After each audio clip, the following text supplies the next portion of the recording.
good.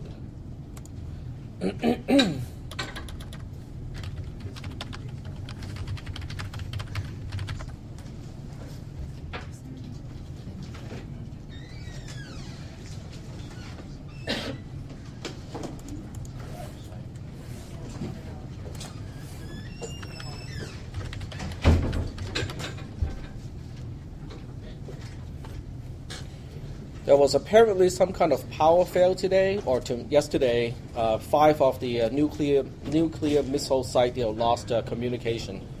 Did you guys hear about that? These are not the small ones. These are the ICBMs. So 5 ICBM sites lost communication because of that. Not quite sure why, but I didn't read the actual news. I just read in. Would really be dangerous? I don't know, what is the fail-safe mechanism. I think it's usually safe. It means that in case of a launch, those 5 sites would not launch. Yep. But in case any site launches, I think we're all dead anyway. Yeah, it doesn't matter who launches, when, and where. We're all dead anyway. Yeah, if they launch, you might as well just go outside and enjoy the view. I heard 5 ICBMs placed strategically around the world or shot, would destroy the entire human population. I think that might be a little stretching. I think the world. The side effects of it, over time, I can see it happening. Over time? Over time, not the blast itself, but over time. Like if it hit strategic places in the works, it hit the jet streams and stuff like that, and carried all the nuclear radiation, all that crap, and just got everybody. Yeah. Potentially. Okay. We are going to talk about the practice test today. There are 4 questions that I have prepared. So, it is all on Moodle. You might want to print it out just to see whether the spacing and everything else will work okay for you guys. Because, this way, okay, let me just open it first. I will show you exactly what I mean by that. I'm trying to save you some time so that during the test you don't have to spend time, formatting the paper and do all that stuff. And instead you can focus more on the trace itself. Okay. All right, so this is what I'm talking about. I pre-formatted the trace sheet. This is actually bigger than usual. This is using 13-point font. I'm not sure whether it's big enough for most people. I can go to print page preview, and that will give you an idea of how big each cell is relative to a letter-size paper. If it is not big enough, you guys need to let me know as soon as possible so I can reformat the ones that we will use in the actual exam. And it's taking its time. There we go. This is basically how wide it is on the actual paper, and this is the width of the paper, and that's how wide each row is. You might want to print it out, or at least do a preview on the screen to see whether your handwriting is going to fit into these cells. Yep. This is the practice test, correct? This is a practice test. Okay, I wanted to make sure if I print it out, then I can practice at home. Oh yeah, absolutely. And in the actual test, I will probably print out additional sheets, like empty blank sheets. So if anyone wants to go, okay, I need to start over, and this is already used up, you can just get another blank page pre-formatted from me, so that way you don't have to spend the time to draw all the lines and all the tables. Because this one does not have any pre and post conditions, it's all tracing. Okay. Are there any questions at this point about the test itself? And I think I just did something really dumb. I closed the application.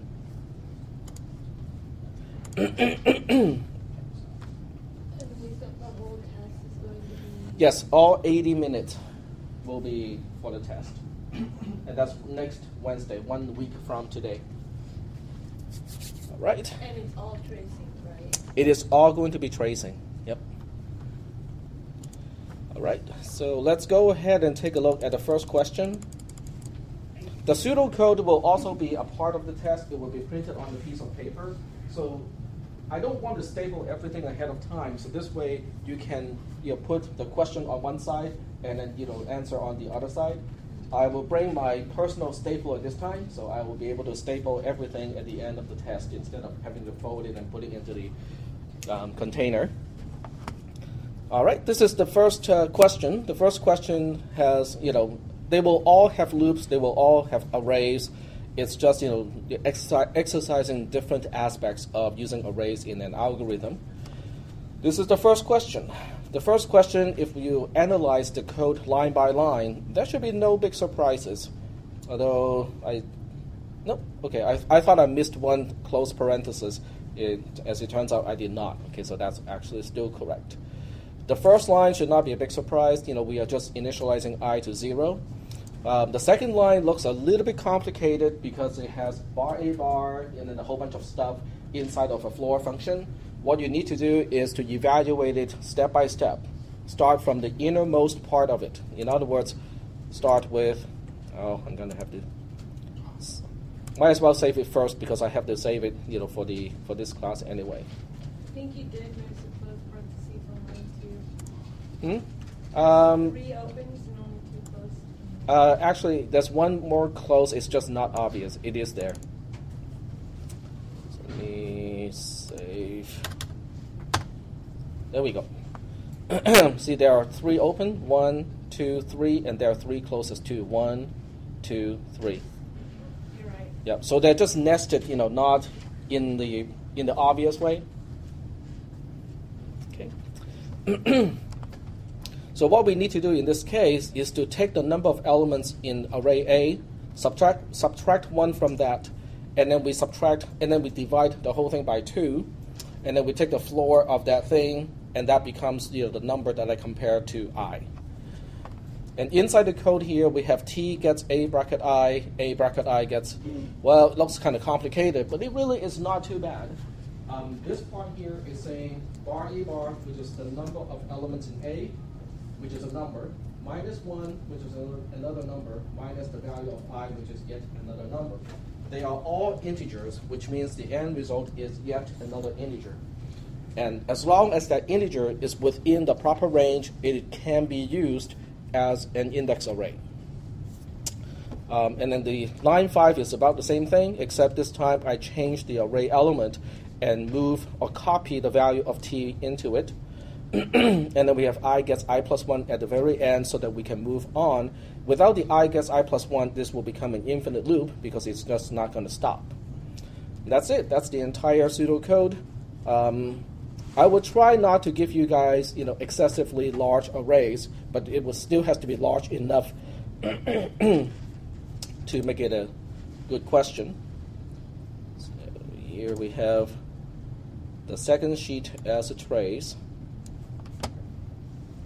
If you don't want to, have the answer pre-printed on your printout, you just go with the document that is on Moodle and not the one that is in today's folder. The one that is in today's folder will have my solution, but if you just go to Moodle, that one will have a blank sheet for the trace. So this way you can practice, and after you practice, you can just, put yours next to mine, and you can do a side-by-side comparison. Getting a little warm in here.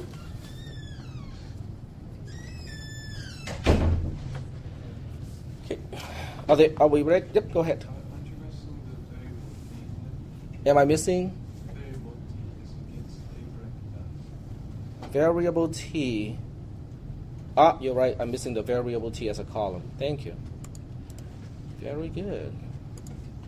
If I miss anything like this in the test, just walk up to me and tell me. Okay, here's T, and T starts with an unknown value. Very good. Good job. Okay, so we'll start with line 1. Line 1 says, I gets 0, so I gets 0 here.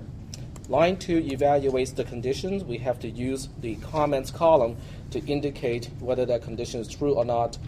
Now, since we only have one condition here, if you don't want to write out the entire thing, you can just say the condition is true or the condition is false. Well, is it true or is it false? Yep. You said we don't have to write out the whole thing.